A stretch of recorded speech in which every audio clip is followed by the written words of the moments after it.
Assalamualaikum warahmatullahi wabarakatuh. Selamat siang anak-anak sekalian, apa kabarnya hari ini? Semoga kalian selalu dalam keadaan sehat ya.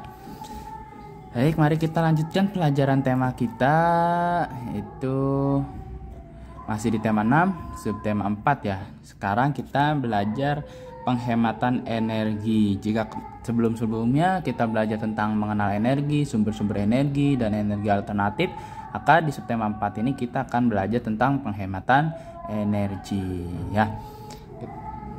Hemat listrik itu demi tagihan dan generasi masa depan. Maksudnya apa?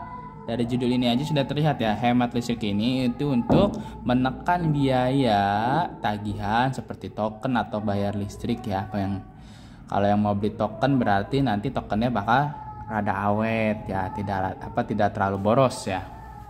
Dan juga untuk generasi masa depan. Jadi tidak serta-merta atau tidak seharusnya energi itu kita habiskan pada masa kita. Nanti kita juga suatu saat nanti kalau kalian semua sudah besar, itu nanti buat anak cucu kalian misalkan ya. Nah, itu untuk generasi masa depan ya. Jadi jangan pemborosan energi ya. Ketika kipas angin nggak dipakai, dimatikan. Ketika AC nggak dipakai, dimatikan. Ketika TV sudah tidak ditonton, dimatikan ya. Oke, kita lihat di sini langsung. Listrik menjadi kebutuhan pokok bagi sebagian besar masyarakat dunia. Hampir semua aktivitas yang manusia lakukan sehari-hari berhubungan dengan penggunaan listrik. Mulai dari lampu untuk menerangi gelapnya malam, penggunaan mesin cuci untuk mencuci pakaian, hingga kebutuhan listrik seperti mengisi daya baterai, telepon genggam atau laptop. Penggunaan listrik secara berlebihan bisa merugikan banyak pihak. Tak hanya membuat biaya tagihan listrik rumah meningkat, tetapi juga pasokan energi untuk menghasilkan listrik akan habis ya. Sudah pasti ya, kita tidak bisa hidup tanpa listrik ya. Kita tidak bisa hidup tanpa listrik. Kenapa? Kamu biasa sekarang masak nasi pasti masaknya pakai Magicom ya. Terus kamu kalau yang suka main HP mulu nih, baterainya habis, pasti ngecas pakai listrik. Terus di rumah kalau nggak dinyalain AC atau nggak nyalain kipas pasti kegerahan ya. Pasti kan kalau misalkan lagi mati listrik, kalian pasti merasa susah kan ya. Mau ngapa-ngapain aja ribet ya.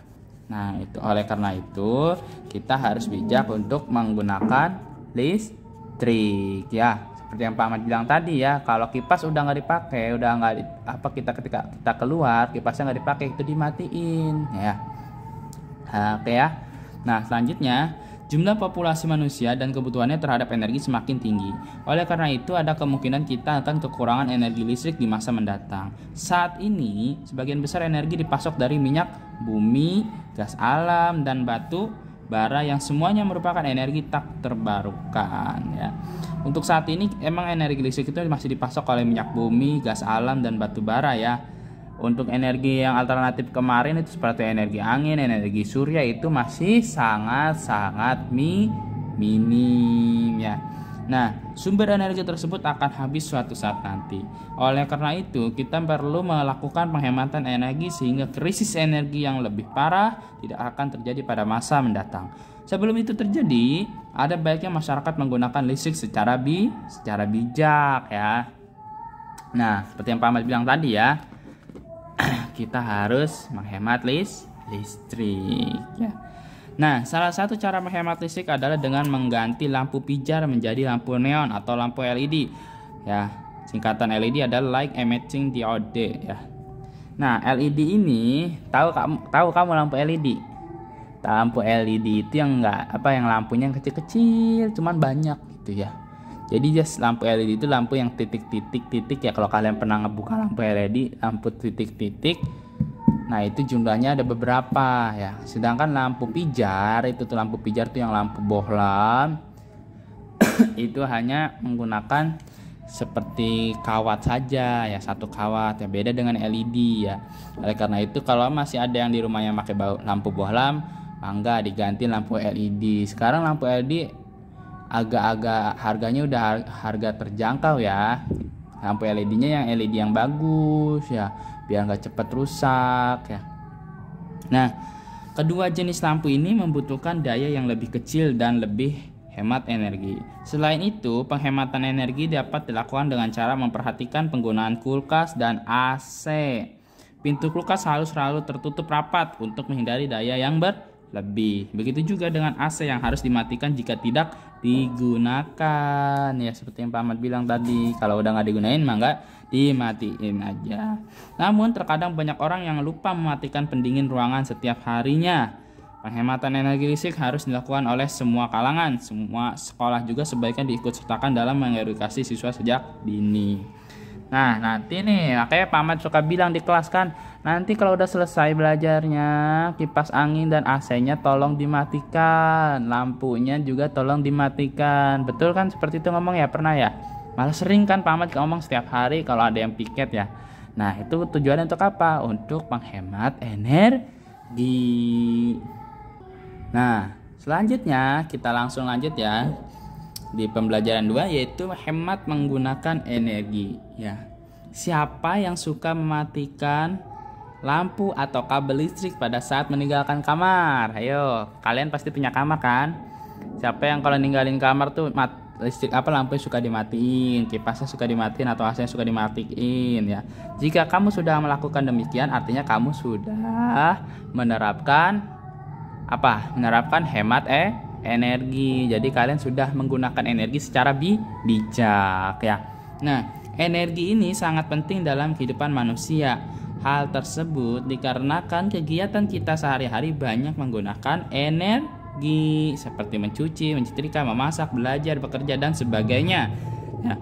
Selain itu, kendaraan dapat bergerak karena energi kimia yang terkandung di dalam bahan bakar. Apa yang energi kimia dimaksud adalah? Energi yang dimaksud adalah apa? Bensin ya. Nah, lanjut. Ketersediaan bahan bakar diperoleh oleh minyak bumi ya, dari minyak bumi yang jumlahnya sangat terbatas dan dapat habis jika digunakan terus menerus ya. Karena apa? Minyak bumi itu energinya tidak terbarukan. Jadi kalau udah habis ya udah habis gitu, nggak bisa ada lagi. Kalaupun ada, nunggu berjuta-juta tahun lagi. Karena minyak bumi itu terbentuk dari apa kemarin?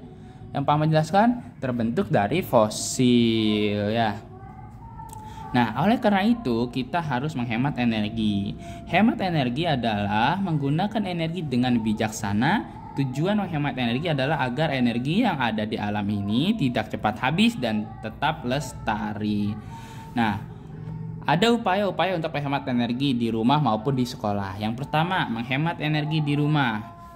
Apakah keluarga kamu sudah melakukan upaya untuk menghemat energi? Apa saja upaya tersebut? Nah, adapun cara untuk menghemat energi di rumah antara lain, yang pertama, mematikan lampu ketika tidur. Siapa nih yang suka lampunya masih nyala? Yang kedua, beralih ke lampu hemat energi, yaitu lampu apa? Lampu LED.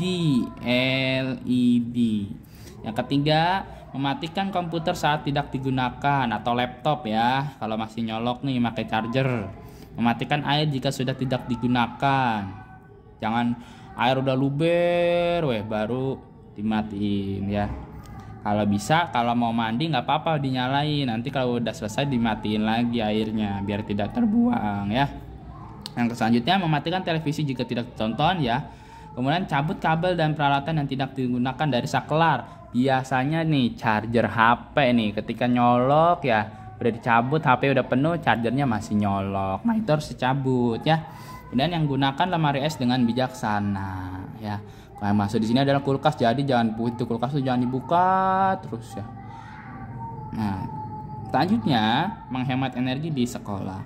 Ketika di sekolah, apakah kamu sudah dapat menghemat energi? Nah, ada cara menghemat energi di sekolah. Yang pertama, menggunakan sepeda atau berjalan kaki saat berangkat ke sekolah.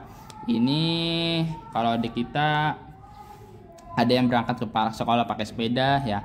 Namun untuk kalian pasti diantar dulu ya, naik motor ya nggak apa-apa. Nanti kalau udah besar nggak apa-apa mau naik sepeda juga ya. Nah selanjutnya mematikan lampu kelas jika tidak terpakai. Nah ini sudah Pak Ahmad sering ngomong nih, kalau lampunya udah selesai belajar lampunya dimatiin ya.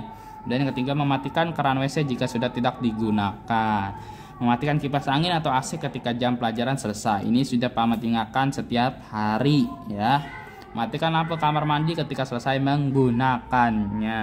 Nah, itu adalah salah satu cara untuk menghemat energi di rumah dan di sekolah. Ya, cukup mudah kan? Namun, walaupun mudah, ternyata penerapannya cukup sulit. Oleh karena itu, kita harus memulai dari diri kita masing-masing untuk menerapkan hemat energi ini ya. Demi apa? Demi lanjutan kehidupan di masa yang akan datang. Baik, selanjutnya kita belajar untuk mengulas kalimat tanya ya. Nah, ini dia nih. Kata tanya di mana adalah kata tanya yang berfungsi menanyakan tempat peristiwa yang berlangsung, lokasi yang akan dituju, serta tempat yang sedang digunakan. Contohnya apa sih? Contoh kalimatnya, di mana kamu tinggal. Nah, ini kan menunjukkan, kata tanya di mana ini adalah yang menunjukkan sebuah tempat ya. Dan yang kedua, di mana kamu akan membeli buku.